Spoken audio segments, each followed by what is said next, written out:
Bonjour, bonsoir. Comment allez-vous? Je sais que vous allez très bien. Hein? De toute façon, en ce qui me concerne, je ne vous envoie que des bénédictions et tout ce qui est autour. Hein? C'est ça. Moi, en tant que Beïda, notre année est déjà passée. Hein? Mais là, vous êtes dans les fêtes. Hein? Bonsoir, Nicole. Vous êtes dans les fêtes, donc je vous souhaite de magnifiques fêtes. Je vous souhaite de magnifiques fêtes. Je vous souhaite de vous amuser. Je vous souhaite de vivre certaines choses. Très, très important. Bon, j'ai deux invités ce soir avec qui nous allons discuter. Je vais vous les présenter. Hein. On est en train de parler ici des opportunités que vous allez pouvoir utiliser pour évoluer, grandir, réussir. Hein. Et ça, pendant la crise. Bonsoir, Samson, Jean-Dira, John. Bonsoir. Hein? Donc, c'est de ça qu'on va parler. Bon.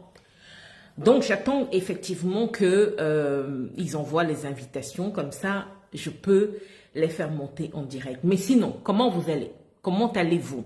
Je sais que pour certains d'entre vous, ça se passe très, très bien. Hein? Ah, voilà. Il y a déjà ma chère qui est là. Bonsoir Rachid, bonsoir Malin, bonsoir Rose, hein, Koulibaly, bonsoir Richard, Raymond, bonsoir. Bonsoir Bonsoir. Christana. Bonsoir, maître Kaya. Est-ce que tu m'entends?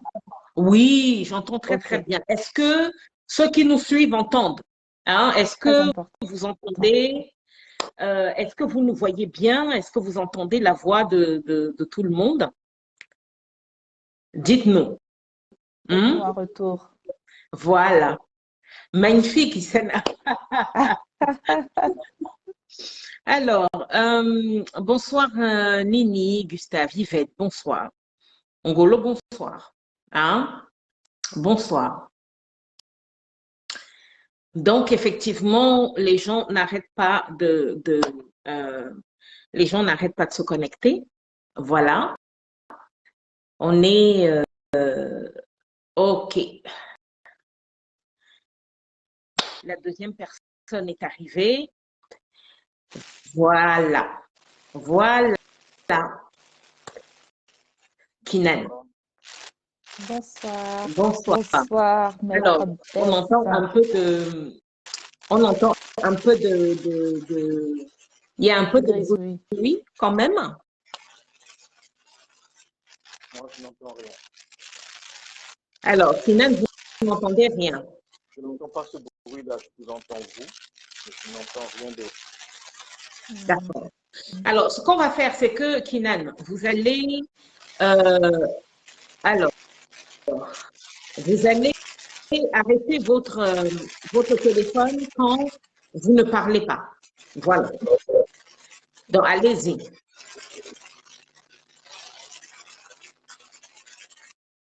Oui, Bon, ça a coupé effectivement. le. Effectivement, on n'entend plus on n'entend plus de bruit. Oui. Voilà. Très bien. Très chère Issana, bonsoir.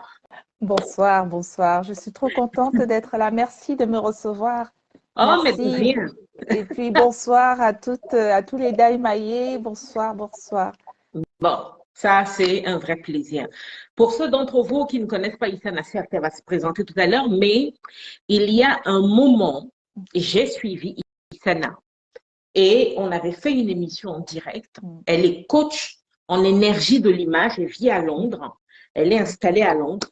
Et puis, c'est quelqu'un vraiment qui suit son monde, assez suivi à son processus, mais elle va vous faire une très rapide présentation tout à l'heure. Mais avant qu'on entre dans le vif du sujet, je tiens à dire que, nous sommes ici en train de parler de ce qui se passe en ce moment. C'est vraiment très, très important parce que on en parle, hein, il y a une crise, il y a des difficultés, il y a l'inflation, il y a énormément de choses. Et pour beaucoup de personnes, à cause de tout ce qui est en train de se passer, certaines personnes se replient sur eux-mêmes. Ce qu'on est en train d'essayer de vous faire comprendre ici, c'est que c'est dans ce type de période de crise que se façonne votre nouvelle personnalité et surtout la personnalité qui va réussir dans les moments qui viennent. Donc, certes, on va parler aussi de la conférence du 21 janvier qui arrive, puisque c'est de ça qu'il s'agit. Et les trois personnes que vous voyez là devant vous, moi, Maître Daem Kaya, Isana qui est là et Kinan qui est là, c'est nous qui allons intervenir lors de cette conférence. Moi, vous me connaissez déjà, je suis maître en art de vivre ancestraux, je vous entertain régulièrement.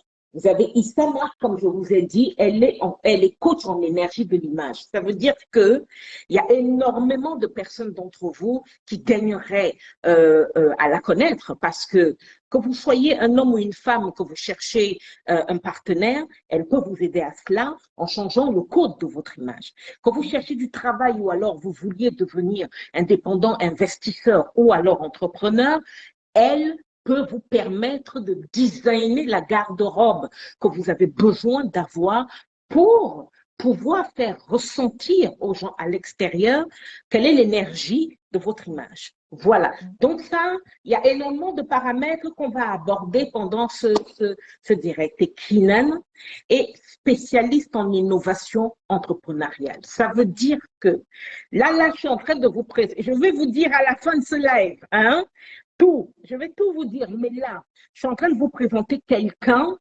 qui a travaillé en tant qu'employé, qui a pris sa retraite très, très jeune, qui a travaillé en tant qu'indépendant dans des grandes boîtes telles que la BNP et d'autres endroits.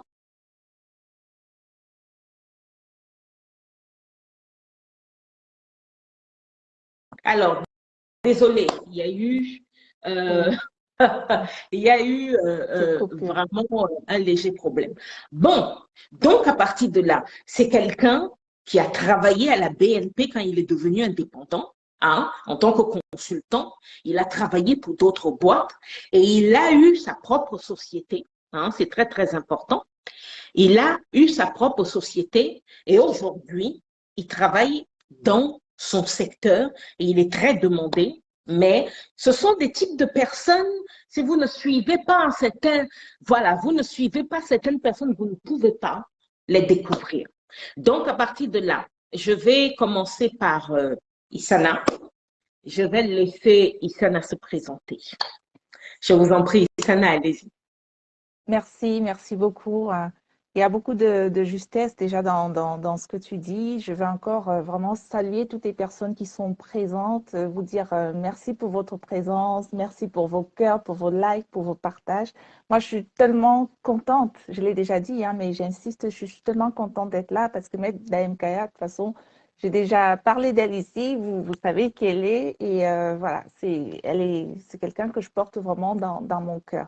Alors, je suis Isana et coach et experte en image et je travaille beaucoup sur l'énergie de votre image. Donc, je suis aussi mentor en développement personnel. Je réside à Londres. Je travaille en présentiel comme en ligne. Je travaille en anglais comme en français. Et j'aurai vraiment l'honneur, mais vraiment, de vous rencontrer en personne le 21 janvier pour la conférence que nous donnerons tous les trois avec deux maîtres Beida, maître Bess, maître Daem Kaya. Donc, c'est vraiment une opportunité. Et aujourd'hui, nous sommes là pour parler de pourquoi cette crise est une opportunité pour vous. Donc, restez connectés. Nous allons vous en dire ce que nous ressentons, ce que nous en pensons. Vous partagez nos expertises respectives. Là, c'est trois divinités connectées rien que pour vous. Donc, voilà, c'était un plaisir. That's it. Ok, magnifique. Partagez, hein, partagez ce live, partagez, parce qu'effectivement, les gens doivent entendre parler de ceci, c'est très, très important. Ok, je vais laisser Maître Bess se présenter. Là, il peut réactiver son micro et y aller. Vous entendez toujours le bruit de tout à l'heure? Oui, on l'entend toujours. On l'entend. Mais allez-y. Vous m'entendez? Oui, allez-y, allez-y. Ok. Donc, je suis Kinan Bess, maître en énergie d'échange et en énergie sexuelle. On vous entend très mal. Vous m'entendez très mal? Oui. que c'est mieux? Est-ce que c'est mieux? Non, Ah, très compliqué. Là, ça va mieux. Là, ça top, va mieux. top, top. Ok. Et le bruit de tout à l'heure, vous l'entendez Ter- Il n'y toujours? en a plus. Terminé. D'accord. Donc, c'est manifestement mon casque qui faisait ça. D'accord. OK. Donc, je disais, je suis Kinan Bess, maître en énergie de l'échange et maître en art sexuel ancien, mais avec l'énergie masculine. Mais on en reparlera une autre fois. Euh, alors, pour me présenter, j'ai un parcours extrêmement chaotique et pour résumer, Alors, je me présente. Kinan, reculez un peu le téléphone, Oui. qu'on arrive à voir un peu plus votre visage. Parce que là, Est-ce que c'est mieux voilà, encore un peu, juste un peu. comme ça? Là, c'est parfait. Est-ce que vous C'est parfait. m'entendez? Oui, on vous entend toujours. Ok. D'accord. Donc, je disais, j'ai plusieurs casquettes. La première, c'est celle qu'on connaît, dont Maître vient de parler, spécialiste en innovation entrepreneuriale, d'une manière générale, comment permettre aux entreprises de rester innovantes, même quand le marché, entre guillemets, ne s'y prête pas. Il y a le côté, je dirais, branding et comment se faire reconnaître sur le marché de manière unique. Et puis, il y a le côté technologie, parce qu'à la base, comme elle disait, j'ai été consultant pendant longtemps dans des banques parce que j'étais administrateur de système de passage d'ordre en bourse. Donc, la technologie, j'ai baigné dedans pendant très longtemps. Et donc, ces trois côtés sont ceux qui sont, j'allais dire, la partie émergée de l'iceberg. Il y a bien plus que ça dans le business. Et voilà, la partie qui me passionne, c'est le business. Et c'est pour ça que j'interviens ici, parce qu'il y a un côté pragmatique dans le business. Il y a même, selon moi, le business est une initiation, l'une des rares dernières initiations qui reste dans la vie de l'être humain aujourd'hui, malgré la technologie. Et voilà, c'est la manière la plus simple dont je peux me présenter. D'accord. De toute façon, on va continuer les présentations et on va parler aussi de ce qui nous amène ici. Hein. Et là, très, très important. Hein. On est ici dans un cycle particulier. C'est-à-dire qu'aujourd'hui, nous sommes lundi. Vous avez ce live aujourd'hui. Vous allez avoir un autre live dans 2 jours. Hein. Très, très important. Dans 2 jours, vous aurez un autre. Vendredi, vous allez avoir un autre live et vous les aurez comme ça sur les 2 prochaines semaines à commencer à aujourd'hui, hein, en partant d'aujourd'hui. Bon, ça, c'est la première chose. Deuxième chose, vous savez que dans ce genre de situation, certaines personnes peuvent arriver à gagner une place pour la conférence du 21, le 21 janvier prochain. Mais on va en parler tout à l'heure. Mais là, partagez le live, OK? Partagez-le. Ceux qui vont pouvoir partager le live vont déjà faire partie de ceux qui peuvent, qu'on va tirer au sort. À la fin de ce live, il y aura 1 ou 2 personnes qui pourront déjà gagner leur place. Pensez-y, très, très important. Hein? Nous avons 81 personnes là, en direct. Montons. Allons-y, continuons à monter, c'est très, très important. Bien.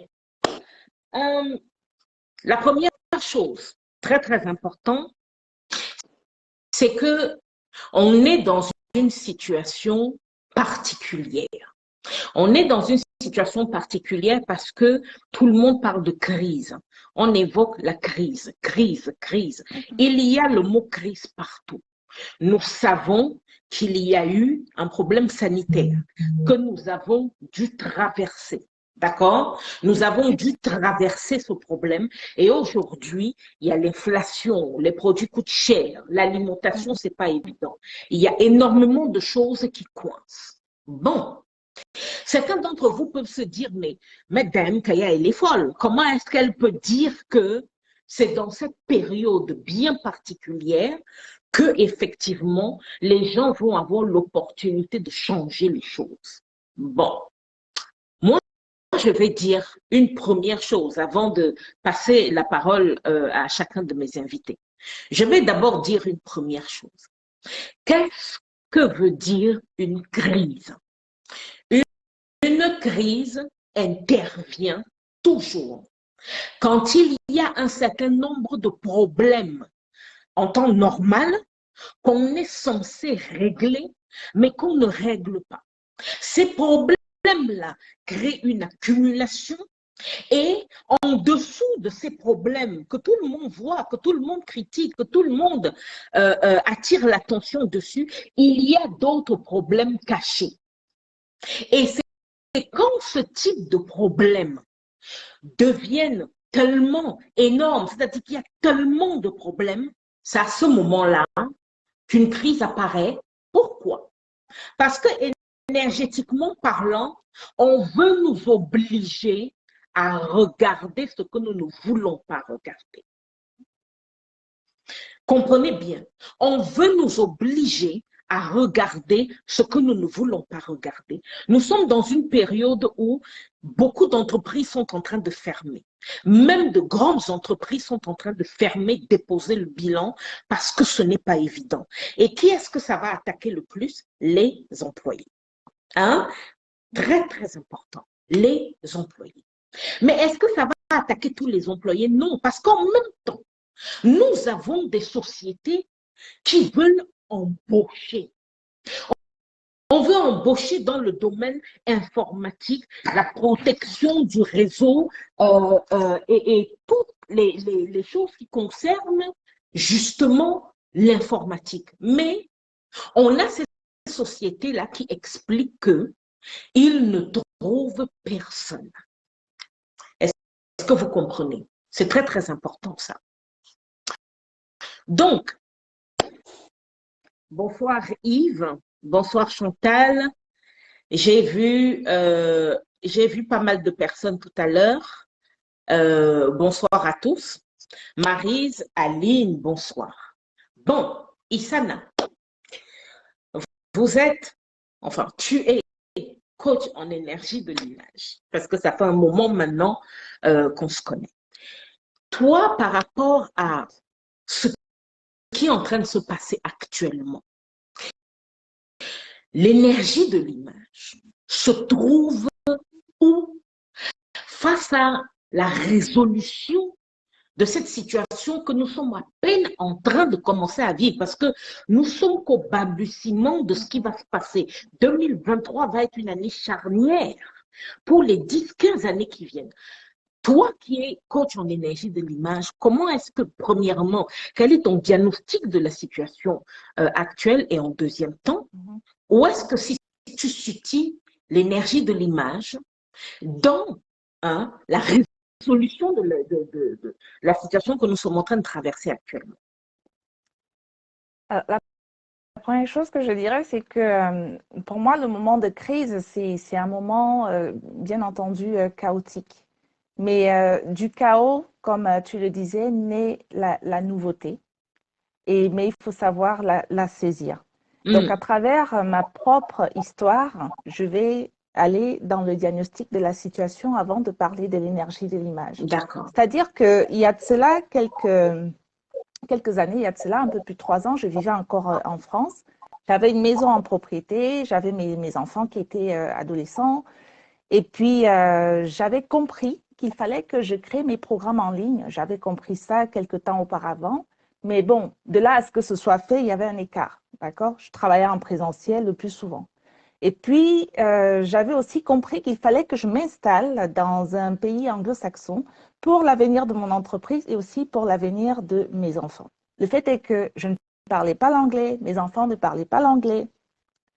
Sauf que l'opportunité qui se présente pour moi, c'est Londres. Je n'étais jamais venue à Londres auparavant. Je saisis cette opportunité. Il fallait déménager dans cette maison, les enfants. On arrive à Londres, on est attendu par personne. On ne connaît personne. Donc, on est déjà dans la crise, en fait, en quelque sorte. On ne parle pas la langue. Donc, c'était vraiment le pompon.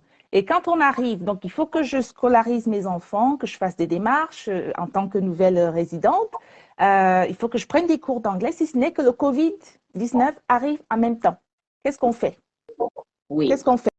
Je me retrouve enfermée dans une maison, dans un pays où je ne parle pas la langue, je ne connais personne, je ne peux plus faire mes démarches. Alors là, c'est la crise dans la crise, c'est-à-dire le chaos dans le chaos. Je me suis donné une petite tape à l'épaule. Je me suis dit, ma petite Issana, ton projet de travailler en ligne, c'est maintenant ou jamais. C'est-à-dire que dans la crise, c'est là. C'est là qu'il faut savoir saisir. Il faut savoir déjà voir l'opportunité et puis savoir la saisir. Et c'est là que j'ai pris un business coach pour la première fois de ma vie et que j'ai travaillé pendant des mois de nuit blanche, de travail acharné. Et c'est comme ça que dans la crise, en plein Covid-19, mes premiers modules, mes premiers programmes sont nés en ligne, que j'ai eu mes premières clientes en ligne et comme ça, je pouvais travailler indépendamment du lieu géographique, ce qui est le cas aujourd'hui. Aujourd'hui, j'ai mes programmes en ligne, j'ai des clients un petit peu sur tous les continents, à quelque chose près. Et ces programmes en ligne sont nés en plein moment de crise. Donc, en temps de crise, si on sait saisir l'opportunité, puisque les secteurs, beaucoup de secteurs, naturellement, se cassent la figure, mais il y a aussi des nouveaux secteurs qui font surface, c'est ce que tu disais, et c'est très juste. Mais parmi les nouveaux secteurs, moi, je vais justement faire la transition vers l'énergie de l'image. C'est que jusque-là, quand je vivais en milieu francophone, je trouvais que l'énergie de l'image était beaucoup combattue. Moi, je dirais à tort, par mes connaissances, c'était beaucoup combattu. Si on mentionnait le mot image, les gens étaient comme rebutés par rapport à ça. Et du coup, ça restait quelque chose qui était destiné aux élites. Parce que eux, croyez-moi, qu'ils s'en servent. Ils ont compris ce que c'est et ils ne font pas ça. Donc, c'est en ça que je dirais que l'énergie de l'image, c'est un moyen en temps de crise de rester debout. Parce que le marasme de la masse, ça peut vite nous absorber, hein, qu'on ne tombe pas en dépression. L'énergie de l'image, je veux dire, se faire beau, avoir de l'allure, avoir de l'élégance, avoir de la classe, tout ça dans le monde. Moi, j'ai presque envie de dire que c'est le nouveau monde, parce que la crise nous invite au nouveau monde. C'est dans ce nouveau monde-là que on va devoir trouver le moyen de rester debout. Et c'est là qu'avec l'énergie de son image, on va pouvoir, je pense, rayonner. On va pouvoir garder. Moi, c'est une invitation à la beauté. Une invitation à la beauté. C'est une invitation à la beauté pour pouvoir rester debout, pour pouvoir rester beau, pour pouvoir affronter cette situation. Hein? Savoir saisir ce que je dirais par rapport à la situation, c'est déjà savoir voir où est-ce qu'elle est l'opportunité, la saisir, encore faut-il pouvoir la faire pour pouvoir en créer quelque chose. Mais il faut aussi rester debout en étant pleinement soi. On a besoin d'ancrage dans un moment pareil. Donc, D'accord, d'accord. Merci beaucoup parce que pour moi, je pense qu'il est très important que les gens comprennent la place de l'énergie de l'image. Parce que l'image, beaucoup de gens aujourd'hui se disent, mais est-ce que j'ai besoin de vendre mon image? La question qui se pose ici, c'est que la première chose que les gens rencontrent quand on vous voit, justement, c'est votre image. C'est impressionnant cette histoire. C'est votre image que les gens rencontrent en premier lieu. Et je tiens à dire bonsoir à Lydienne. Lydienne Ekale qui est là, qui, je trouve, une femme magnifique, qui aussi, la première chose que j'ai rencontrée, j'ai remarqué quand je l'ai rencontrée, comme vous, Issana d'ailleurs, c'était la façon dont elle prend soin d'elle et la façon dont elle s'habille. C'est-à-dire que sa façon de s'habiller parlait pour elle. Et donc, je me rends compte qu'il y a tellement de personnes qui ne comprennent pas ce que ça veut dire. Il y a énormément de personnes qui ne réalisent pas que la façon qu'ils ont de s'habiller, la façon dont l'énergie de leurs vêtements et tout ça s'exprime vis-à-vis des gens qui les rencontrent pour un travail, pour l'amitié, pour les relations, même de couple. Les gens ne s'imaginent pas ça. Bon, on va faire la transition avec Kinan, qui, moi, j'ai quand même envie de poser une question parce que on est dans un monde qui est en train de devenir de plus en plus informatisé. Voilà. L'informatique est en train de prendre de plus en plus de place dans le monde que nous avons aujourd'hui. Et il se trouve que Kinan, justement, toi, tu es spécialisé dans tout ce qui est Internet, réseau et la compréhension de ce monde-là. Déjà, toi aussi, de ton côté, quel est le diagnostic que tu fais actuellement vis-à-vis de la situation que nous sommes en train de traverser?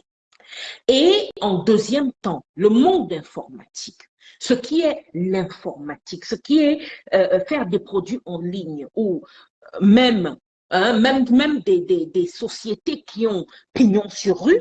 Aujourd'hui, on s'est bien rendu compte, avec tout ce qui s'est passé en 2020-2021, s'il n'avait pas de répondants en ligne, on aurait eu un sérieux souci. Nous pensons ici aux sociétés comme Amazon qui ont ramassé le pactole ou les autres sociétés qui avaient un répondant en ligne.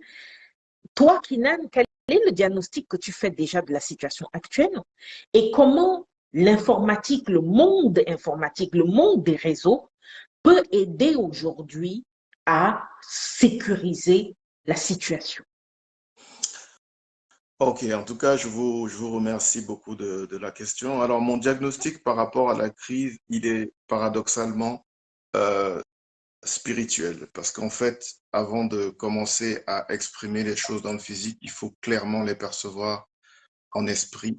Et la crise est en fait un symptôme externe d'un changement d'énergie. On change j'allais dire, de plateforme, on change de dimension. La crise, c'est ce chaos qu'il y a dans le passage, un peu comme lorsqu'on déménage, on part d'une maison et on va dans l'autre. Mais entre les deux, sur le chemin, on n'a aucune maison. On est dans un camion ou dans une voiture et on suit un camion qui a toutes nos affaires. En gros, on est dans un état entre deux où si jamais il y a un accident, on perd tout ce qu'on a. Et tant qu'on n'est pas de l'autre côté, tant qu'on n'a pas installé les cartons de l'autre côté, tant qu'on ne les a pas déballés, on est toujours dans cet état entre deux. Structurellement, une crise est souvent, et je pense dans la majorité des cas, le signe d'un changement. Le signe qu'on passe de quelque chose qu'on avait l'habitude de faire, de choses qu'on avait l'habitude de gérer, à des choses qui nous sont nouvelles ou en tout cas qui ne fonctionnent pas selon les principes qu'on avait avant. Donc, mon analyse à moi, c'est que de la même manière que je pense que les gens l'apprennent avec vous, l'univers donne toujours la solution du problème avant que le problème ne se pose. Cette crise a déjà sa solution. Et les solutions sont déjà là. Et elles sont là depuis plusieurs dizaines d'années pour certaines d'entre elles, sauf que personne ne les regardait puisque justement c'était le début de ce changement et que personne n'avait besoin de le regarder, personne n'était pas dos au mur par rapport à ça. Sauf qu'aujourd'hui, c'est le cas. Le Covid amène ce côté dos au mur au niveau, c'était au niveau de tout ce qui est santé. On nous a littéralement empêché de bouger. Il fallait pouvoir gérer le monde sans pouvoir se déplacer physiquement. Maintenant, on a ce côté, j'allais dire, et financier où la manière dont on génère son argent, la manière dont on utilise son argent, la manière dont on dépense son argent va être challengée. Mais j'ai envie de dire, toutes les leçons qu'il va falloir appliquer aujourd'hui étaient des leçons qui étaient là depuis un moment déjà. Sauf que aujourd'hui, on n'aura pas le choix. Un peu comme il y avait le Covid, la question de gérer sa santé et être quelqu'un qui est en bonne santé était fondamentale. Là, on va découvrir qu'être en bonne santé financière va être fondamental. Donc, pour moi, mon analyse, c'est celle-là. C'est-à-dire qu'on a ici l'expression symptomatique d'un changement qui va s'appliquer à tous, alors qu'avant, il y avait seulement un petit groupe de personnes qui étaient à peu près conscients de ces changements-là. Donc, voilà mon analyse. Donc, en fait, aujourd'hui, il y a une nécessité de diffuser une information qui était, comme vous le disiez, un peu Isana avec l'énergie de l'image, un peu comme pour une élite. Sauf qu'aujourd'hui, tout le monde a le problème. Ce ne sont pas seulement les élites et les chefs d'entreprise et les personnes qui essayent d'investir qui ont le problème. Ça va être tout le monde. Ça va être véritablement tout le monde à cause du problème, j'allais dire, de la crise financière et économique qui s'applique à tout le monde. Maintenant, par rapport à tout ce qui concerne l'informatique, le numérique, ça fait partie de ces effets de levier qui étaient déjà là pour résoudre tous les problèmes avant même que le problème ne se pose. On le voit avec le Covid. Lorsque le Covid démarre, l'informatique, l'achat en ligne et les systèmes pour fonctionner en restant chez soi étaient déjà là. On a juste réalisé que Amazon, Zoom et certaines autres entreprises ont pris le jackpot parce qu'ils avaient déjà les systèmes en place.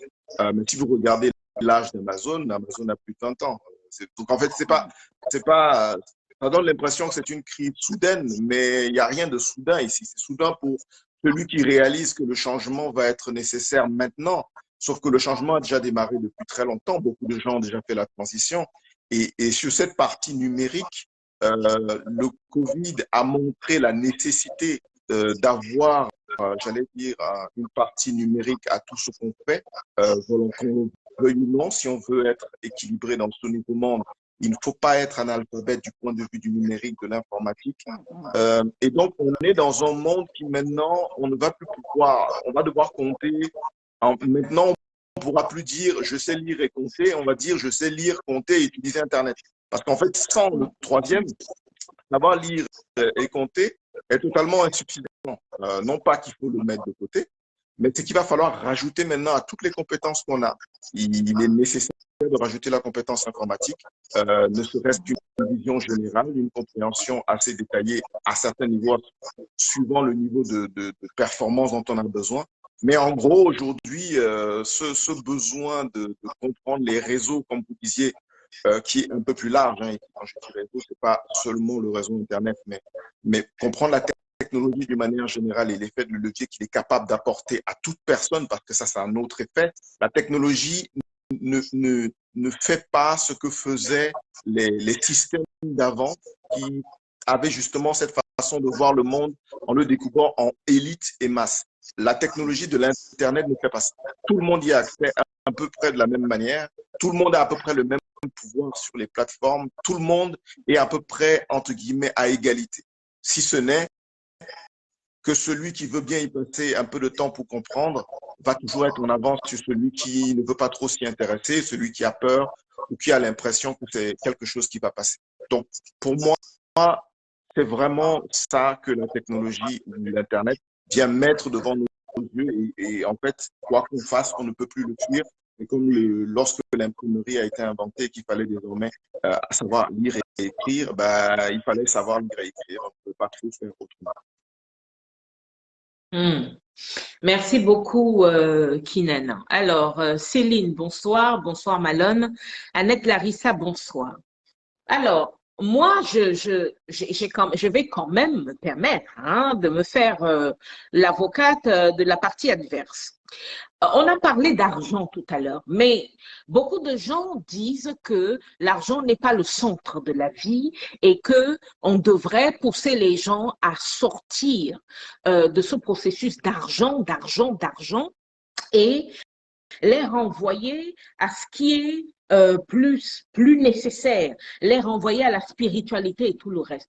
Je suis curieuse de savoir, on commence par Issana, qu'est-ce que vous pensez de cette affirmation qui dit, surtout en cette période particulière, que l'argent n'est pas la solution au problème et qu'il faudrait plus aller dans autre chose, le drogue peut-être même, voire autre chose, plutôt que l'argent. Qu'est-ce que vous dites de ça?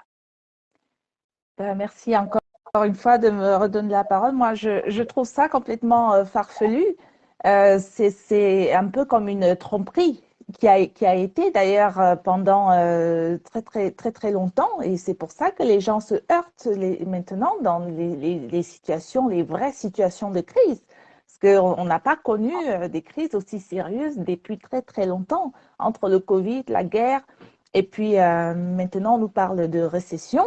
Je veux dire, moi j'habite Londres, l'électricité a triplé, a doublé, voire triplé au niveau mensuel pour tout le monde. Le prix. Les loyers, voilà, le prix.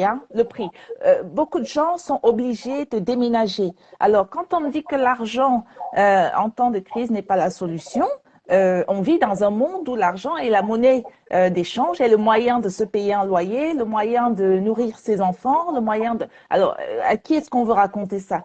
Attention quand même, parce que à ce moment-là, je me dis, le mindset, c'est là où Maître Bess va peut-être pouvoir intervenir, parce qu'il est mindsetter aussi.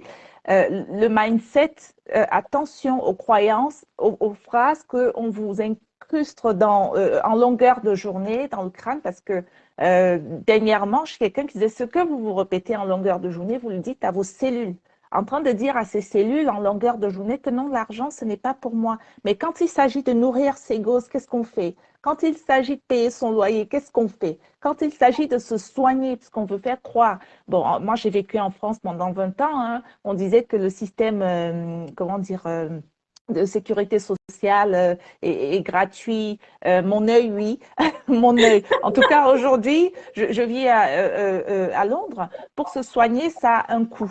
Et ça dépend aussi de ce qu'on a comme pathologie. Il ne s'agit pas de faire une prise de sang. Hein. Donc, à qui est-ce qu'on veut raconter ça? Ça, c'est la question que je pose. Et attention aussi de ne pas se laisser berner hein, dans cette histoire. Moi, voilà, c'est ce que je pense. Très, très intéressant comme point de vue. Avant de passer la parole à Kinan, j'aimerais quand même préciser ici que il y a un problème ici entre la réalité qui se vit à l'extérieur tous les jours et l'imaginaire des gens. Parce que je tiens à préciser que même quand on était dans des époques très éloignées où on pratiquait le troc, je suis désolée, quand quelqu'un venait apporter ses plantains ou ses macabos, il fallait quand même que la personne qui apportait de l'huile ou alors autre chose amène l'équivalence de ce que la personne apportait. Donc ici, la notion d'échange et la valeur de ce que tu donnes par rapport à la valeur de ce que tu reçois était omniprésente.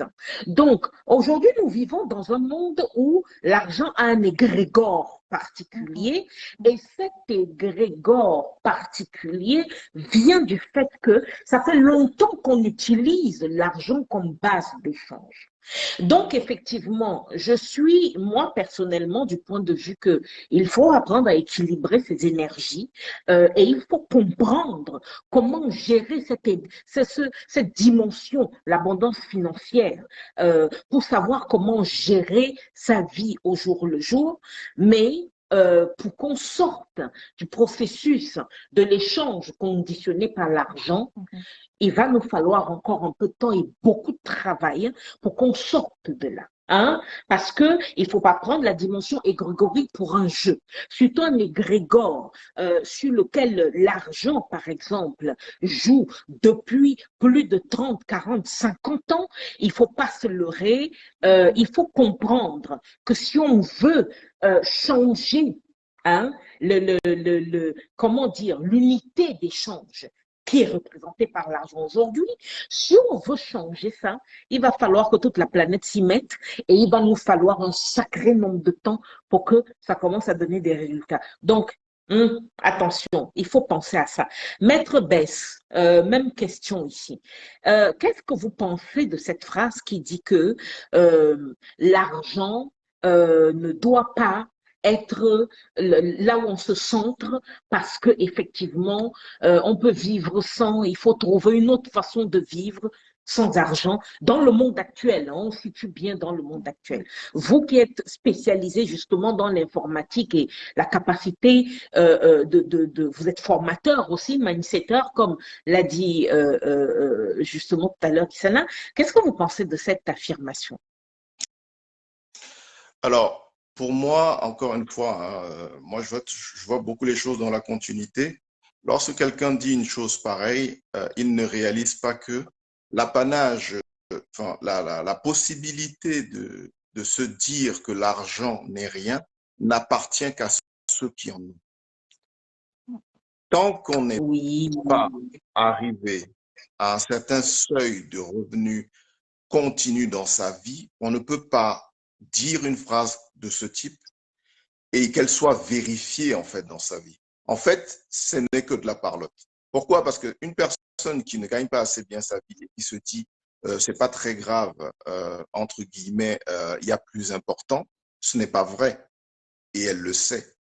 Alors, elle peut insister, mais au fond d'elle-même, elle sait qu'en fin de mois, lorsque la situation devient compliquée parce que on a peut-être un enfant en bas âge et qu'on doit lui acheter des couches ou qu'on a un jeune homme qui a peut-être 15-16 ans qui doit avoir une sortie et on ne peut pas payer les 20-30 euros correspondants, on ne se sent pas bien en tant que parent. Et là, je parle des parents, on prend les étudiants. Enfin, moi, personnellement, j'ai vécu toutes ces étapes. Et je sais très bien que cette phrase de dire l'argent, entre guillemets, n'a pas tant de valeur que ça, c'est une manière de se faire une sorte d'autosuggestion pour ne pas avoir l'impression d'être écrasé justement par le pouvoir et la manière dont l'argent impacte ce monde. Beaucoup de gens ne veulent pas accepter une réalité qui est pourtant évidente pour tout le monde. C'est que dans ce monde tel qu'on a constitué l'argent et le pouvoir qu'on lui a donné, la liberté est après une certaine stabilité financière. Je dis bien après. Ça veut dire que tous ceux qui n'ont pas cette stabilité financière, on les manipule à volonté. C'est comme quelqu'un qui aurait très faim et qui vous dirait que la nourriture, ce n'est rien. Et pourtant, chaque fois qu'on sort un plat, on peut le faire aller où on veut avec ce plat de nourriture puisqu'il le suit. Donc, le problème ici, selon moi, c'est que pour avoir une vie équilibrée, on ne peut pas nier certaines réalités et on ne peut pas fuir certains problèmes. Et j'apprécie énormément ce que fait Maître Dahem Kaya justement parce que dans l'enseignement des BDDA, ces 4 énergies sont bien définies parce que ce sont des énergies qui sous-tendent des réalités qu'on ne peut pas fuir. L'argent fait partie de l'énergie de l'échange. En gros, si vous ne savez pas échanger, si vous ne savez pas avoir de l'argent, que le vouliez ou non, ça va être un mur dans votre vie. Sauf que ça veut dire quoi? De la même manière que la santé, par exemple, il va falloir qu'à un moment donné, s'asseoir, étudier, investir, déterminer ce qu'on veut, parvenir, entre guillemets, à trouver comment résoudre une fois pour toutes ce problème. Et c'est le cas pour l'argent. Tant qu'on n'a pas trouvé comment on va faire pour que l'argent ne soit plus un problème qui nous attache, littéralement. C'est-à-dire qu'on ne peut pas faire ce qu'on a envie de faire, même quand c'est absolument nécessaire et c'est absolument important. L'argent vous limite, vous attache, vous conditionne, vous oblige à parfois même transgresser vos propres principes. Donc on ne peut pas, malheureusement, on ne peut pas dire ça. D'accord. Et l'a déjà vu à plusieurs reprises. On ne peut pas dire ça, c'est pas vrai. Merci pour ceci. Maintenant, je voudrais qu'on aborde vraiment la dernière pente de ce live. On est ici en train d'expliquer aux gens que la crise actuelle, ce qui est en train de se passer actuellement, est une opportunité. J'avoue que si j'étais quelqu'un qui entendait ça, surtout en cette période, je me dirais, mais c'est des fous, cela. Il y a quelque chose qui ne va pas chez eux. Comment ça peut être une opportunité? Bon, je tiens à préciser ici que vous qui nous écoutez, vous avez devant vous des gens qui ont créé leur business, qui ont des business qui tournent depuis un certain moment et qui ont une certaine, on va dire, une certaine forme de liberté financière. Donc, ici, nous ne sommes pas en train de vous parler de quelque chose qui tomberait du ciel. Ça, c'est la première chose. Là où moi, j'ai envie de vous entendre, Issana et ensuite Kinan, c'est comment est-ce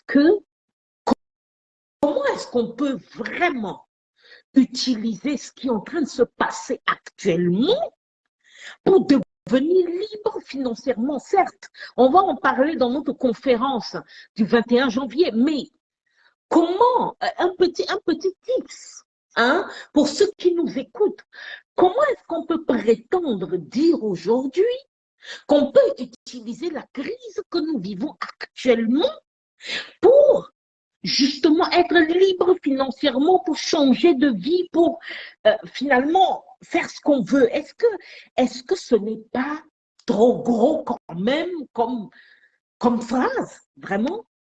Issana. Ben, je l'ai dit hein, en début, merci encore une fois. J'ai raconté mon propre vécu en début de ce live. C'est-à-dire que dans la crise, j'ai vécu la crise dans la crise, c'est-à-dire des crises sérieuses.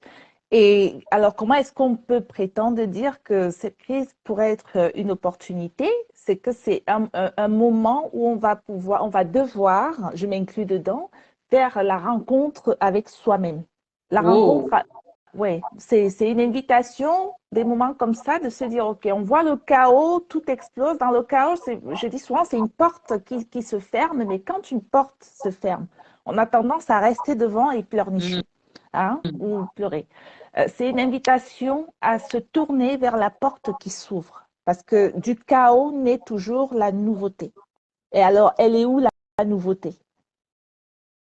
Wow. La personne aujourd'hui qui ne prend pas le train est déjà en marche. Hein. Maître Bess disait que Amazon ou Zoom ou tout ça, c'est pas nouveau.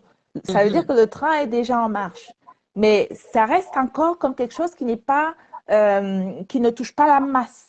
Et pourtant, dans ces moments de crise-là, si les personnes se posaient les bonnes questions en se disant, par exemple, comment est-ce que je fais pour utiliser les nouvelles technologies, que je sois entrepreneur, futur entrepreneur ou pas, que je sois employé ou pas, ce sont ceux, aujourd'hui, les jeunes ne veulent plus étudier. Pourquoi? Parce qu'ils disent, mais attends, il a bac plus 6 et puis il est au chômage. Et d'ailleurs, à compétence, bon, je ne sais pas, moi je suis dans le monde anglo-saxon, à compétence égale, celui qui va avoir la connaissance par rapport la connaissance informatique par rapport à toutes ces nouvelles technologies qui n'en sont pas si nouvelles, qui sont pas si nouvelles que ça. Celui qui va avoir une certaine stabilité, qui va être debout, là je parle la maître en art de vivre ancestraux, c'est-à-dire quelqu'un qui va avoir ses énergies équilibrées, avoir une certaine stabilité émotionnelle, psychologique, mentale, et celui qui va être présentable par son look, par son image de soi, par son allure, par son élégance, qui va être dans son authenticité, certes, hein, mais qui va quand même, ça fait un plus, ça fait une différence, quoi. Donc, c'est ça. Pour moi, c'est déjà pas mal hein, de saisir cette opportunité-là. J'ai quand même envie de poser une question avant de passer à Kinan. J'ai quand même une question, j'ai envie de poser une question, Issana. Il y a une phrase que tout le monde connaît, hein, qui dit que l'habit ne fait pas le moine. Vous êtes donc en train de nous dire, en tant que coach en énergie de l'image, que si... J'aime beaucoup cette phrase, l'habit ne fait pas le moine. J'aurai l'occasion d'en reparler. Mais comment ça, l'habit ne fait pas le moine? Comment est-ce qu'on reconnaît le moine d'abord, pour commencer? À cause de ses vêtements. À cause de ses vêtements. OK. Maintenant, d'ailleurs, cette histoire, je l'attribue à Maître Bess. Le fou africain, vous le reconnaissez par quoi? Par son image, non? Est-ce qu'il est habillé? Hein? Donc, de dire ça, c'est encore une fois des croyances, des limitations qu'on se met pour essayer d'éviter quelque chose qui est inévitable. Parce que je peux vous dire une chose, à compétence égale pour les personnes qui sont salariées, celui qui a une image, une énergie d'image ancrée à 20% de plus au niveau salarial que celui qui a une image bof, à compétence égale. Donc, quand même, dans un moment de crise, ça fait quand même une différence. Ah oui.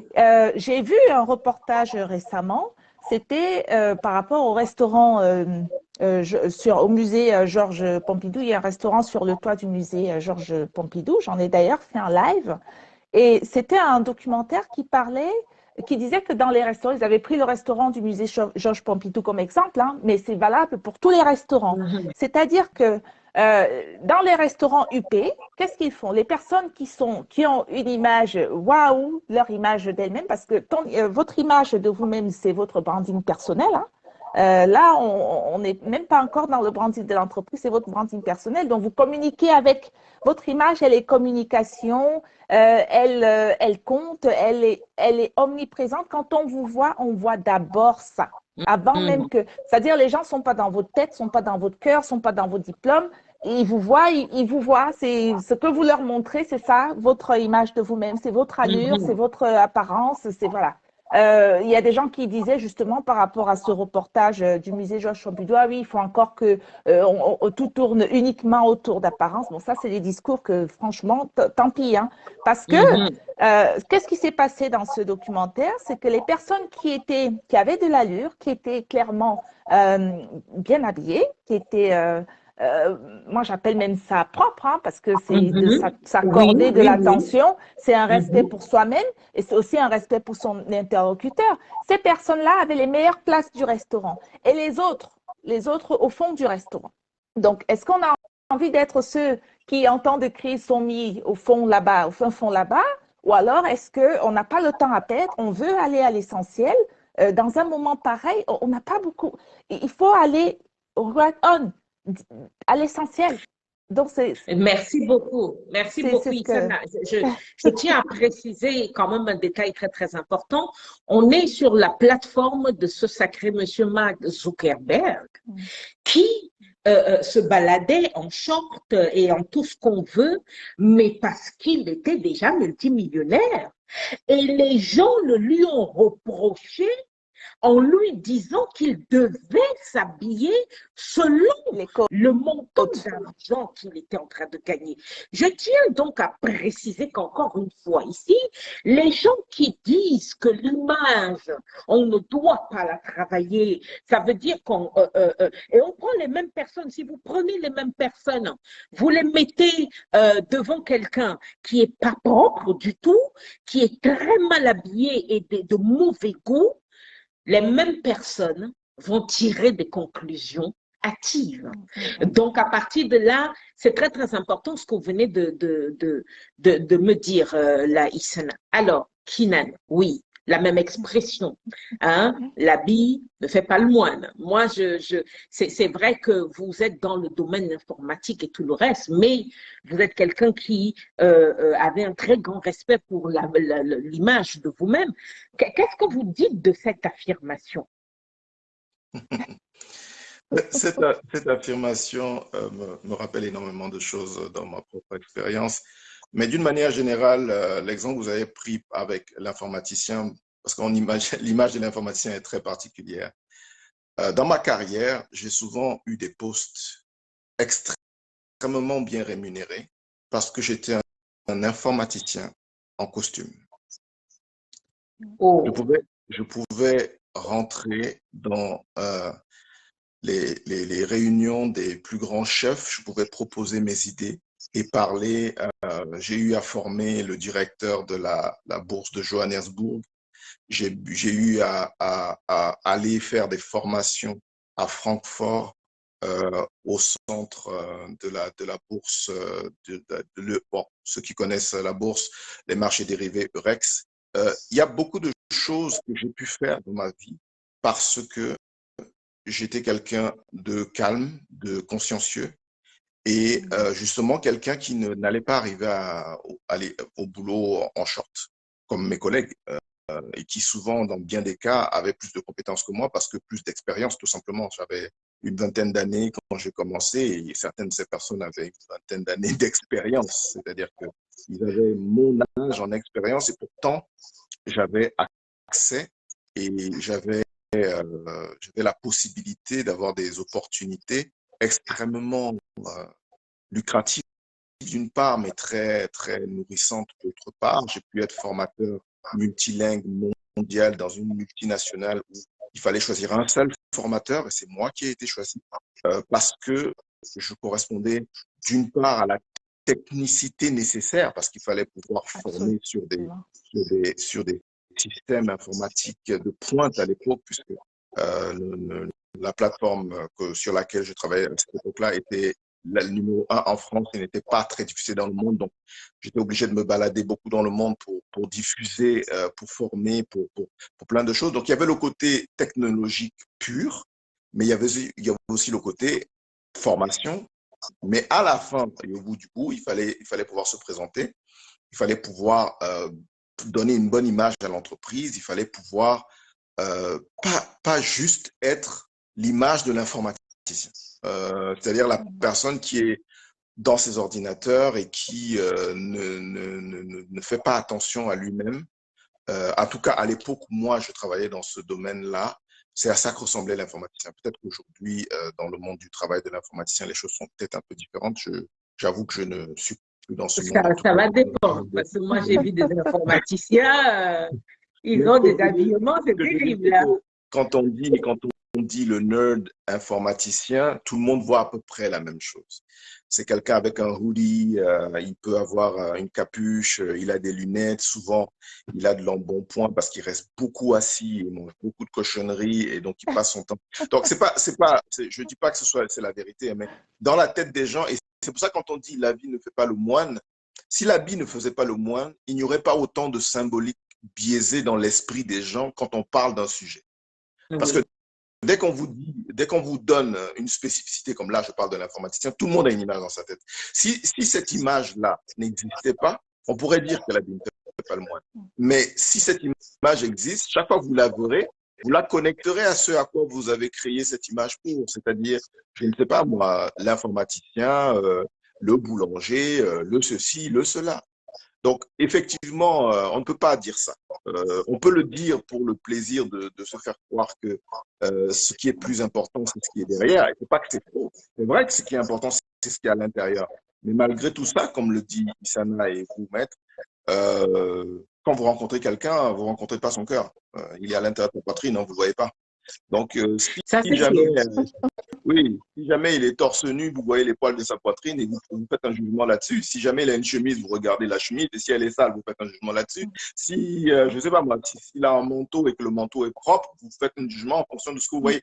Vous allez toujours faire votre propre prise de position, entre guillemets, sur la base de la première chose que vous voyez, quoi qu'on en dise. Même si vous avez, et c'est vrai que nous, maîtres d'AMKaya, moi-même, dans nos initiations de maîtres, on a dû apprendre à ne pas s'arrêter à ce qu'on perçoit et aux interprétations de ce type, mais on ne peut pas s'attendre non plus à ce que tout le monde qu'on rencontre ait eu une telle initiation ou recherche en tout cas à regarder au-delà de ce qui est présenté devant lui. Bon, je crois que je crois que chacun sait à quoi s'en tenir. J'aimerais poser une dernière question à chacun d'entre vous. Nous allons nous retrouver tous les trois en tant que vraiment les hosts, c'est-à-dire que ceux qui vont entretenir les gens le 21 janvier 2023. Issana, disons en deux phrases, faisons ça, voilà, complexifions un peu les choses. En deux phrases, qu'est-ce que vous, même si vous allez développer un certain nombre de choses d'ici là, qu'est-ce que vous allez apporter à ceux qui seront présents physiquement, parce que c'est de ça qu'on parle, ceux qui seront physiquement présents à cette conférence de Paris le 21 janvier, en deux phrases, qu'est-ce que vous allez leur apporter pendant cette conférence-là? Alors, je dirais que nous, les humains, quand nous nous rencontrons, nous appréhendons notre environnement de toute façon. Même dans la rencontre avec nous-mêmes, nous appréhendons notre environnement par la vue. C'est-à-dire que même pour le plaisir d'être bien avec soi-même ou d'avoir ce regard même déjà sur soi. Avant même d'impacter son conjoint ou impacter sa carrière ou son entreprise, c'est d'abord impacter son bien-être intérieur. Parce que quand on parle d'énergie de l'image, on a beaucoup parlé de l'habit ne fait pas le moine, que on rencontre une personne, si le manteau est comme ci ou comme ça, mais l'énergie de l'image, c'est quelque chose qui vient de l'intérieur. C'est la lumière interne qu'on va aller chercher et c'est ce que je fais avec mes clientes. Je vais la chercher, la lumière interne de la personne. Deux fois, la personne en a un petit peu connaissance, deux fois pas du tout. Deux fois, elle est là à son insu et on va la chercher ensemble. Deux fois, je dois tenir la personne carrément par la main et aller faire chercher cette lumière et la faire briller de l'extérieur. La faire briller avec son authenticité. Parce que ça, c'est absolument important. Son authenticité, c'est sa personnalité. C'est important d'être soi au plus profond de ce qu'on aimait. Des fois, on n'ose pas. On n'ose pas être soi parce que, oui, ma grand-mère disait que, et puis ma mère disait que, et puis mon mari n'aime pas que, et puis à mon travail, les gens n'aiment pas que, et puis dans ma religion, on dit que, et puis il y en a tellement. Je pose une question. Et vous, que dites-vous?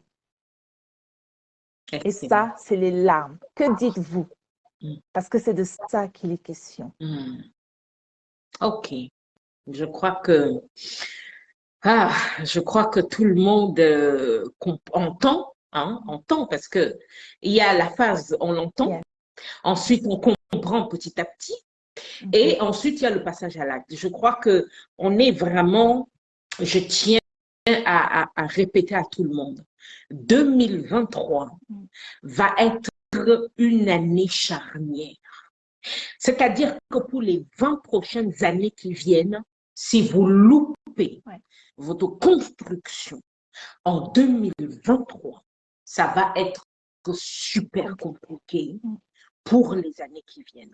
Et je vous le dis vraiment en tant que maître en art de vivre ancestraux, parce que dans le calendrier des Bédas, cette année, la nôtre, elle a commencé depuis, mais cette année est une année particulière. Donc, préparez-vous, dans votre tête, dans votre esprit, préparez-vous, c'est très important.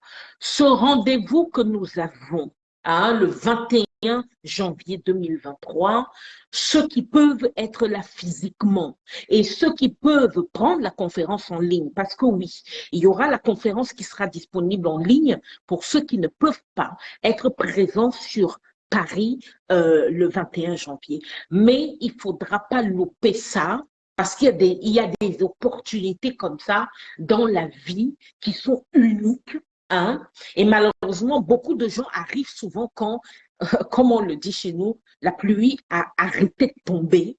Et là, il y a des gens qui pensent qu'ils peuvent ramasser de l'eau dans les flaques d'eau qui traînent par terre.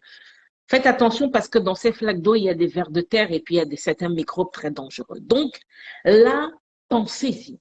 Pensez-y, c'est très, très important. Kinan, en deux phrases ici.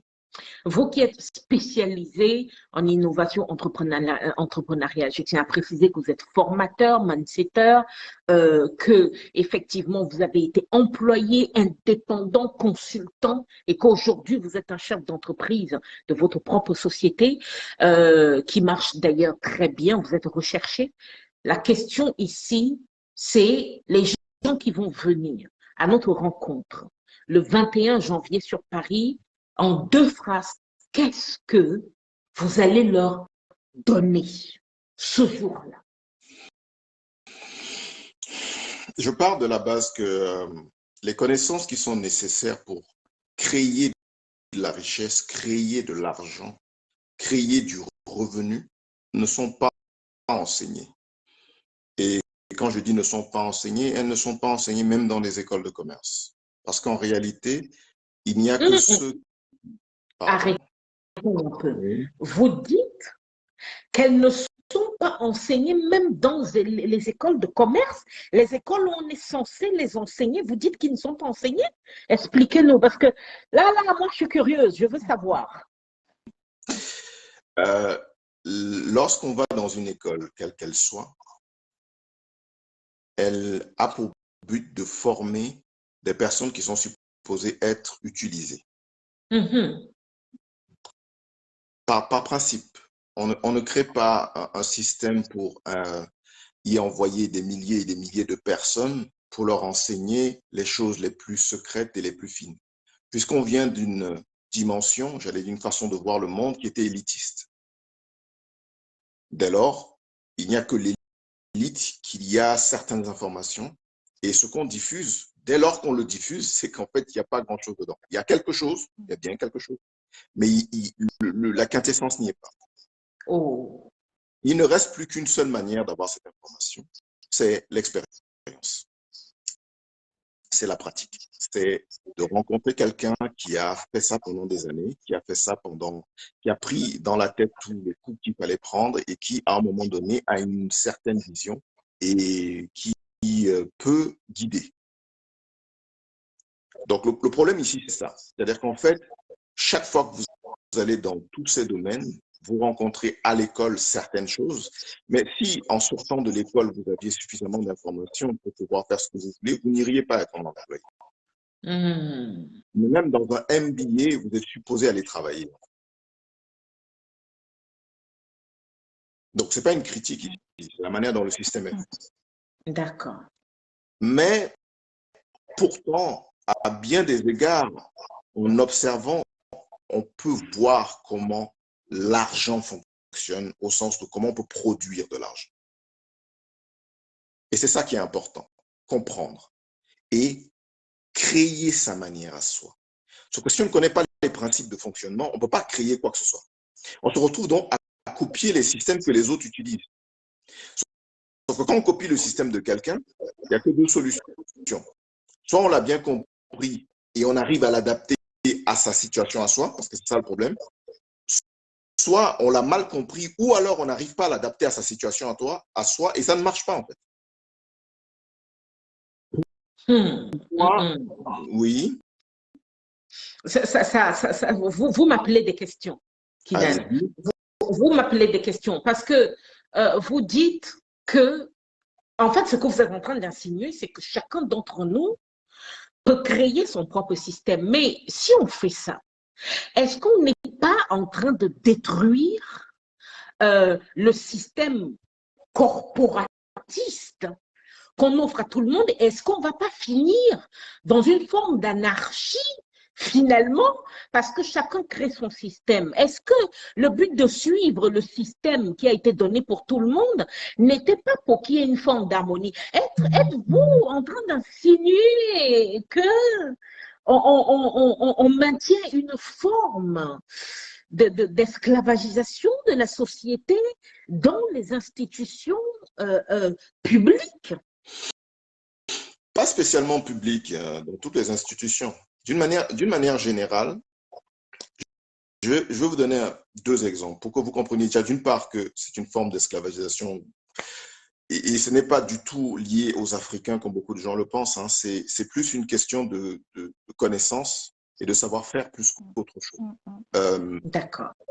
Pendant mes années où je me posais des questions sur comment générer de l'argent, j'avais une vingtaine d'années, je pense 22 à 25 ans, je cherchais le système le plus simple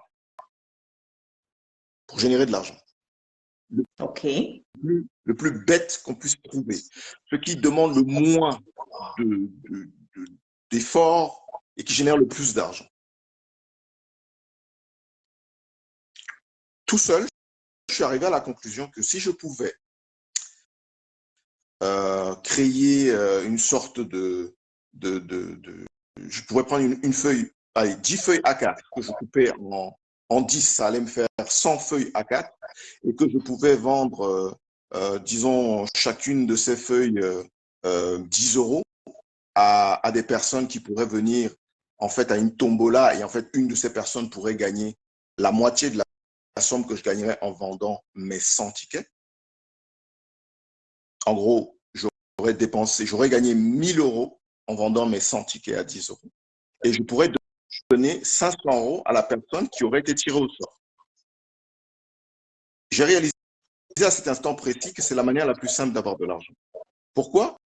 Parce qu'en fait, moi, à part découper des feuilles A4 en 10 et écrire des numéros dessus, de 1 à 100, prendre un bol saladier dans ma cuisine pour faire, entre guillemets, le choix du ticket.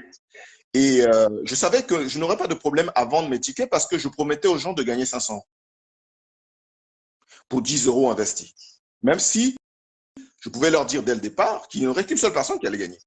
Ce qui était sûr, c'est que moi, j'allais prendre 10 feuilles A4 dans ma chambre et j'allais gagner 500 € juste en ayant pris le temps d'écrire des numéros sur des feuilles que j'allais couper. C'est à cet instant précis que j'ai compris que la Française des jeux et la loi qui dit qu'il n'y a que la Française des yeux qui peut faire ce système business que je viens de dire, avec le loto et les millionnaires et tout ce qu'on peut imaginer, montre ce que je viens de dire. Oh, Ce n'est pas n'importe qui peut se lever et faire ça et gagner dans la semaine. Mais légalement, on n'a pas le droit. C'est pour ça attendez. que je dis que c'est pas une institution privée ou- Attendez, Kinan, attendez, parce que ça brûle, là, ça chauffe. Attendez, Kinan.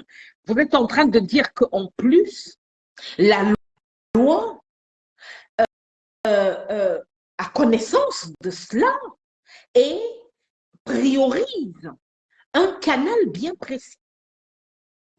Là, vous avez l'air de croire, quand je le dis, que c'est exceptionnel. Les banquiers, les banques, les assurances sont exactement sur le même modèle. Et la loi fait en sorte que si vous ne respectez pas certaines réglementations de banque, vous ne pouvez pas travailler comme une banque. Pourtant, qu'est-ce que c'est qu'une banque? Des gens vous donnent leur argent, vous le gardez et ils viennent le rechercher quand ils en ont besoin. N'importe qui devrait pouvoir faire ça. Oh là là là là là là. Bon. On va respirer parce que ça chauffe, ça brûle. Hein? On va respirer. Kinan Isana, où est-ce qu'on peut vous suivre? Hein? Parlons de certaines choses. Hein? Parce que soyons quand même sérieux. Là, on est chez les leaders. Parce que là, ce que vous nous avez apporté là ce soir, c'est du pain béni. Je tiens à préciser que mercredi, nous serons encore ensemble à partir de 20h, heure de Paris. Vendredi, nous serons encore ensemble à partir de 20h, heure de Paris. Et ça sera idem la semaine prochaine, lundi, mercredi, vendredi à 20h. Mais j'arrête Kinan parce que là, il va me faire exploser. Hein? On va baisser un peu la pression parce que c'est très, très fort. Il y a Josiane qui a dit waouh. Parce que là, c'est quelque chose on va lire un commentaire à mes yeux que je trouve très intéressant. Aline Ledoux, bonsoir très cher, qui dit « Voyons maître, c'est pour mieux nous contrôler si le système a été élaboré ainsi. C'est pour que nous soyons dociles à être utilisés. Moins on fait, moins on va chercher et on n'est finalement pas libre. » Très, très particulier. Bon. Il y a des informations que j'ai. Vous allez me confirmer, hein, Isana et Kinan. Nous avons décidé de créer une chaîne YouTube qui va s'appeler les 3 piliers de la réussite. Je me pose la question. On sera bien à 3 sur cette chaîne YouTube. Oui. En tout cas, bon.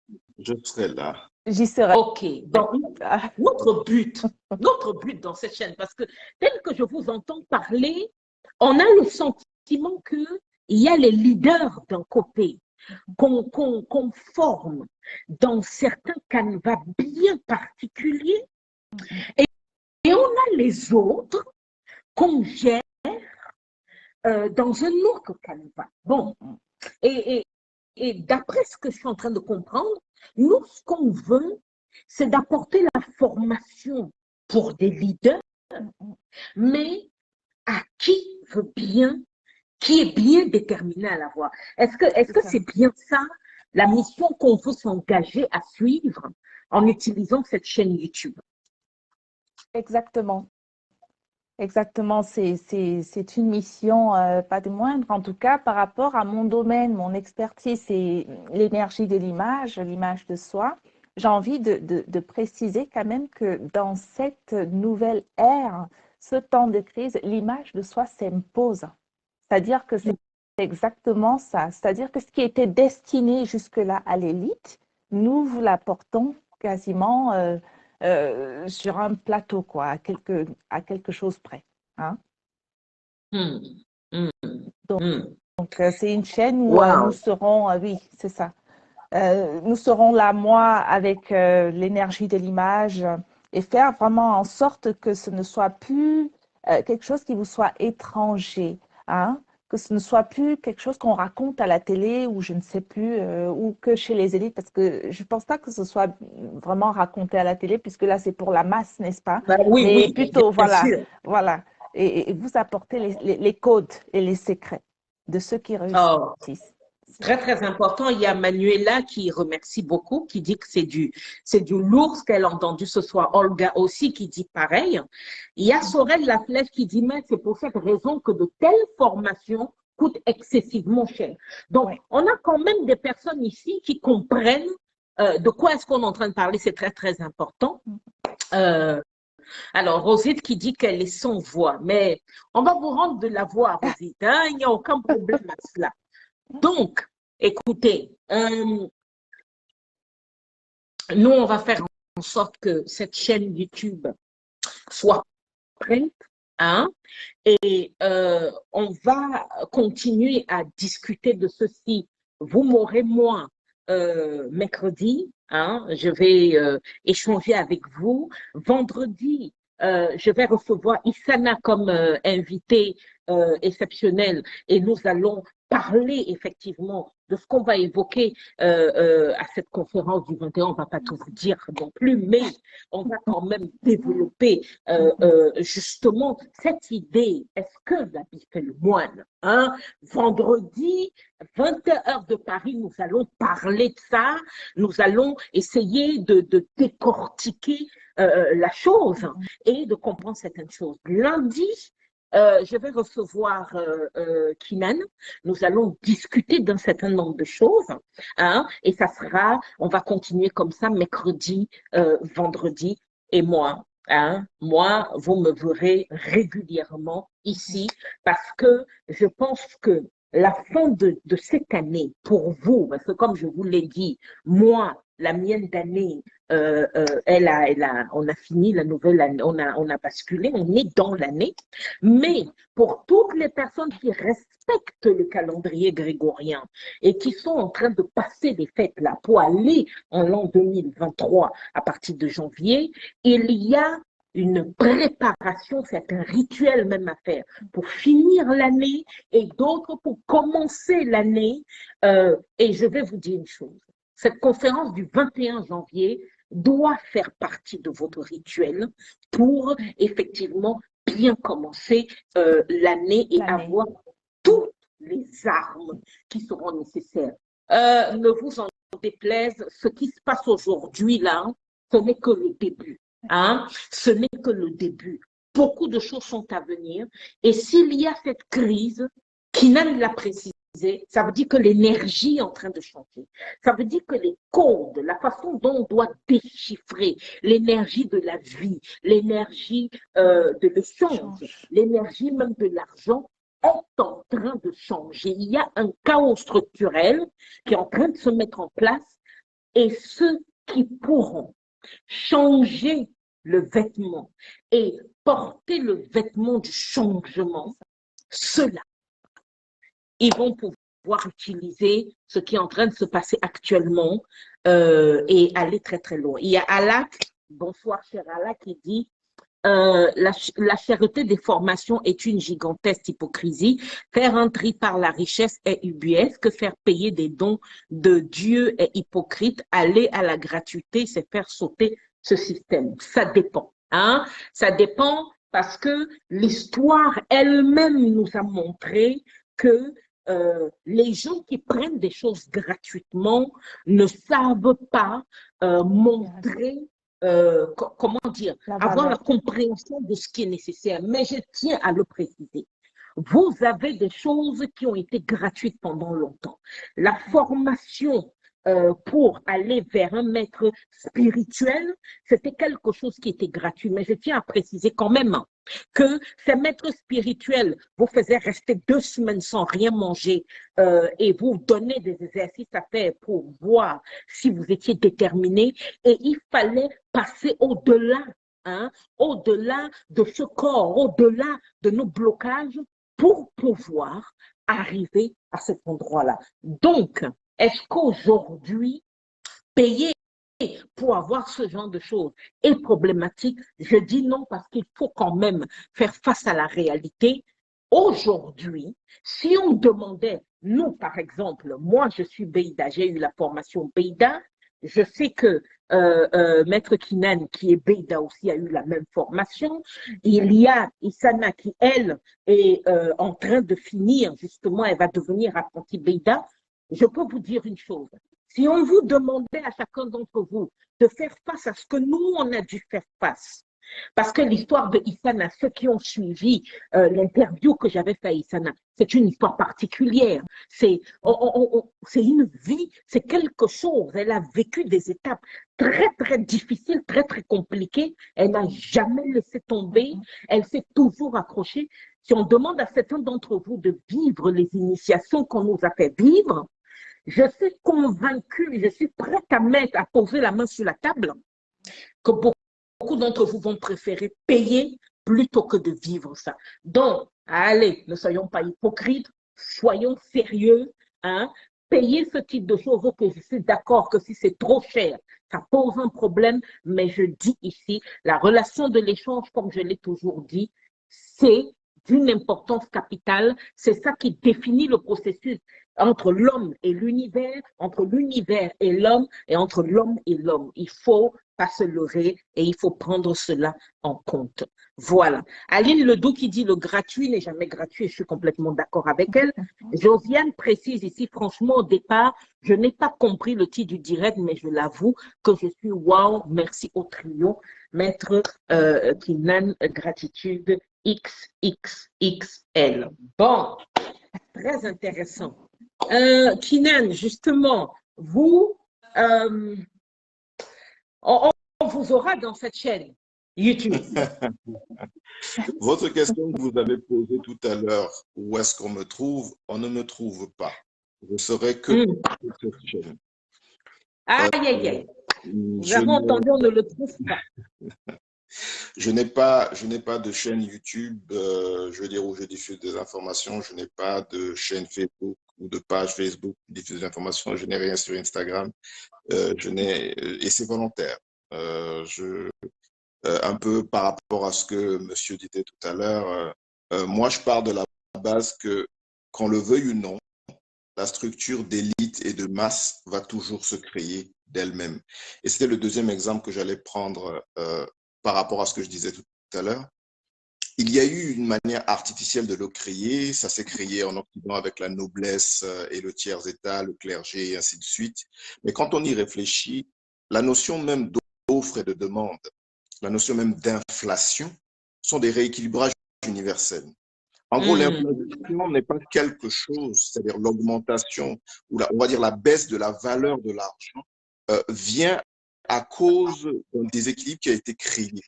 Certes, la personne qui crée ce déséquilibre a l'impression, lorsqu'elle injecte l'argent dans le marché, que elle fabrique l'argent.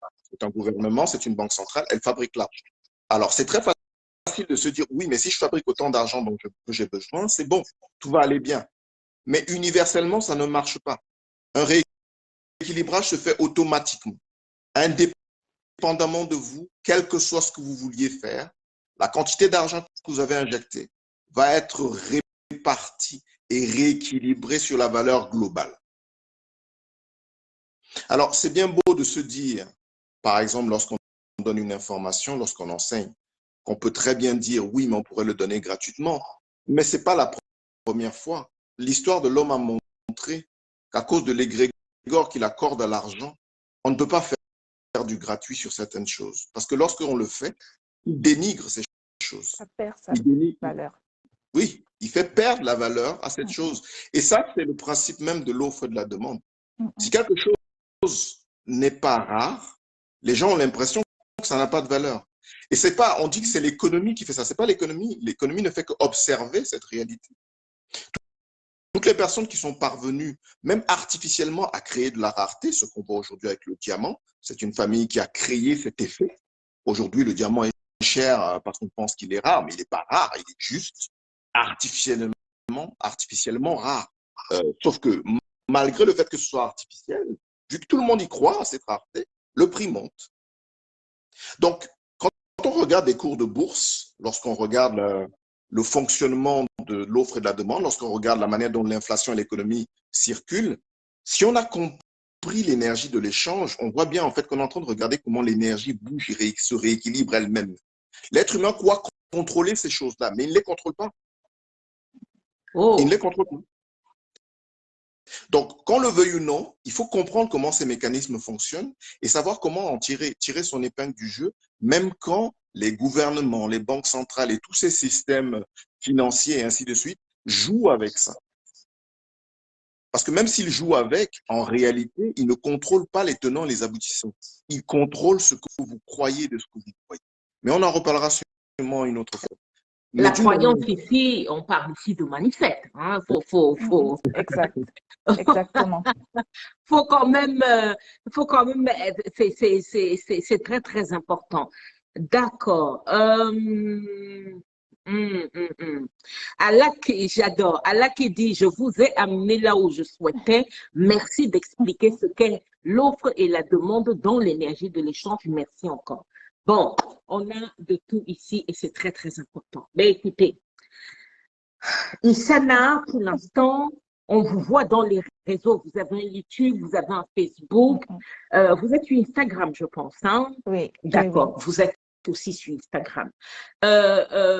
Maître Kinan, c'est vous qu'on ne voit pas en tant qu'un bon Beida. On ne vous voit pas.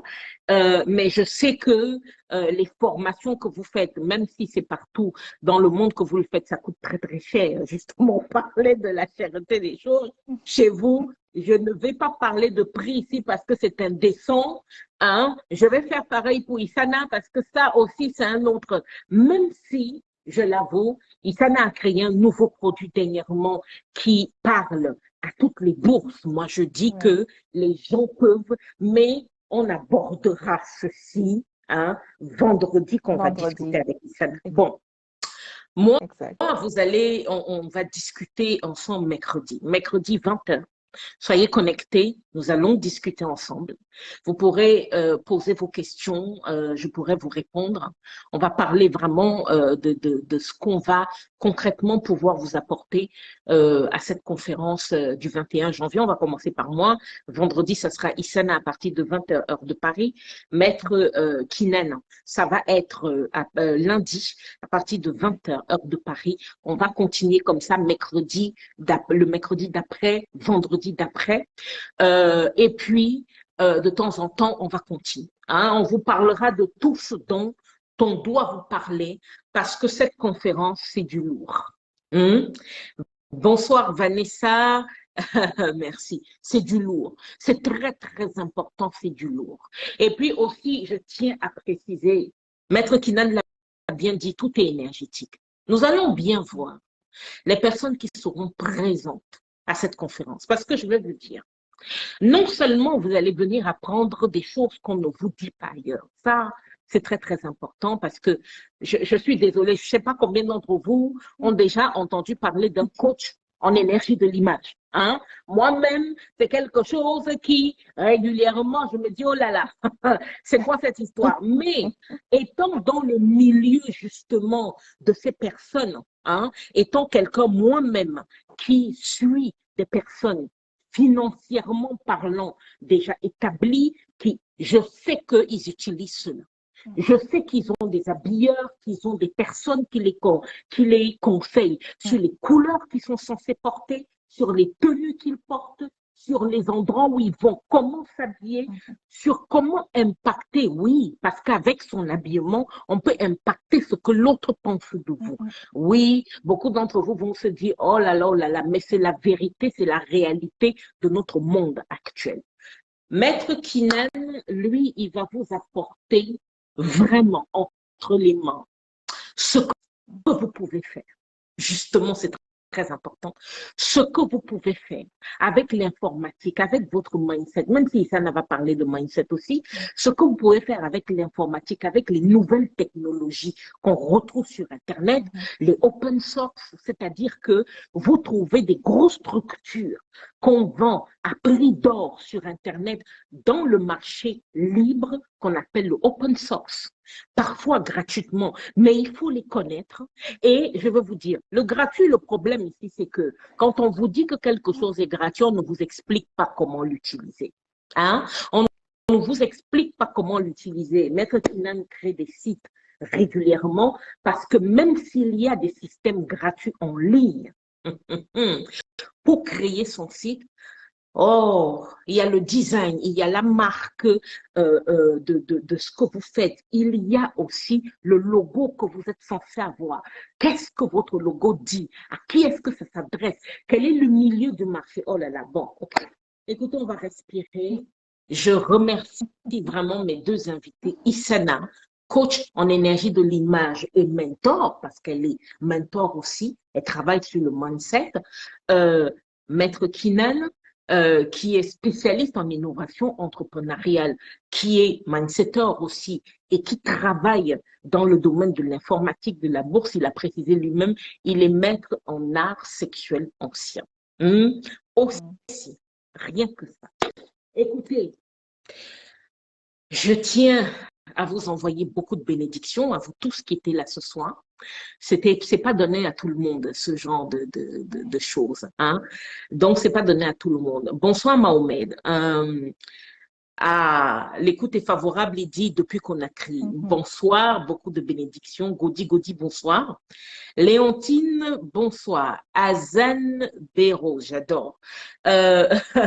Merci beaucoup. Hein? Merci beaucoup. Fortune Yvette, bonsoir. Josiane qui envoie des bénédictions hein, à nos invités et à moi-même. Merci beaucoup. Beaucoup de bénédictions en retour à vous, Josiane. Écoutez, on va se séparer ce soir en disant 3 choses. Premièrement, préparez-vous avec tout ce que vous avez pour assister physiquement, pour ceux qui peuvent, à la conférence du 21 janvier à Paris. Hein. Vous allez avoir au fil de l'eau des informations sur la salle, là où la salle est sur Paris, quel est le prix.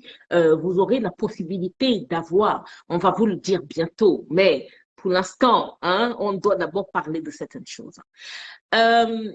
Maintenant, on a une opportunité incroyable, Internet nous le permet. On a une opportunité incroyable, c'est vous apporter des spécialistes avec des connaissances que vous n'allez pas entendre partout. Il y a énormément de gens qui n'ont jamais entendu parler de maître en art de vivre ancestraux. Je suis le seul maître en art de vivre ancestraux dans le monde actuellement. Là, vous avez Issana, qui est coach en énergie de l'image et mentor. Ça, je ne suis pas sûre que beaucoup d'entre vous ont déjà entendu parler de cela. Vous avez Maître Kinan qui est spécialiste en innovation entrepreneuriale. Deuxième maître en art sexuel ancien, puisque je détiens toujours hein, la plume d'or. Hein, je suis quand même la première. Bon, ok. Bon, je vous embrasse tous. Beaucoup de bénédictions. Merci, Issana, d'avoir été là ce soir. Merci. Ça m'apporte beaucoup de bonheur et beaucoup de joie. Kinan, merci beaucoup d'avoir été là ce soir. Merci. Bon, ok. On va vraiment, je pense que ceux qui nous suivent vont apprécier vraiment suivre vos interventions, vos vidéos sur cette nouvelle chaîne que nous allons créer à 3. Je pense que c'est comme ça que nous allons changer les choses. Et en changeant les choses, chacun à son niveau, on a de très bonnes chances de changer l'énergie de cette planète. Et après tout, c'est pour ça qu'on officie ici. Virginie Dambé, bonsoir. Beaucoup de bénédictions, Olga. Alors, Kadi Vanessa, qui est elle est vie en Chine, elle précise qu'elle elle sera là à distance, elle va prendre une place pour la conférence à distance. C'est une très, très bonne chose. Bonsoir, Sorel. Voilà. Bonsoir à vous deux, donc, mes chers invités. Je vous envoie à tous les deux beaucoup de bénédictions et puis disons au revoir à tous ceux qui nous ont suivis ce soir et on se dit à mercredi à 20 h. Et nous allons continuer d'échanger. Merci. Voilà. Merci, merci. Bonsoir, bénédiction. Merci à toutes les personnes qui étaient là. Bonne soirée. De toute façon, nous poursuivons donc à mercredi, à vendredi pour ma part. Et je suis là de toutes les façons. Merci. D'accord. Bonsoir. D'accord. Alors, Vanessa qui dit qu'elle vit à Paris, sauf qu'elle ne pourra pas se déplacer. D'accord. OK. Judith, bon, beaucoup de bénédictions à vous aussi. Merci pour les bénédictions que nous recevons. Nini Gustave, mais de rien. Écoutez, bonne fête à ceux qui sont en fête. Préparez-vous, 21 janvier. Que cette date-là sonne dans vos oreilles. 21 janvier 2023, vous allez venir vivre une expérience particulière, mais en plus, nous aurons une séance de bénédiction à la fin de justement, de cette conférence-là. Ceux qui sont venus à ma dernière conférence à Paris, vous savez bien ce que nous avons vécu. On va augmenter le level ici. Et comme vous voyez, vous aurez un panel de 3 personnes spécialisées dans ce qu'ils font. Écoutez, toutes mes bénédictions à vous tous. Bonne soirée à vous. Bonne fête à chacun d'entre vous qui nous avez suivis ce soir. Au revoir, Isana. Au revoir, Kinan. Merci. Au revoir. Au revoir. À très vite. Au revoir.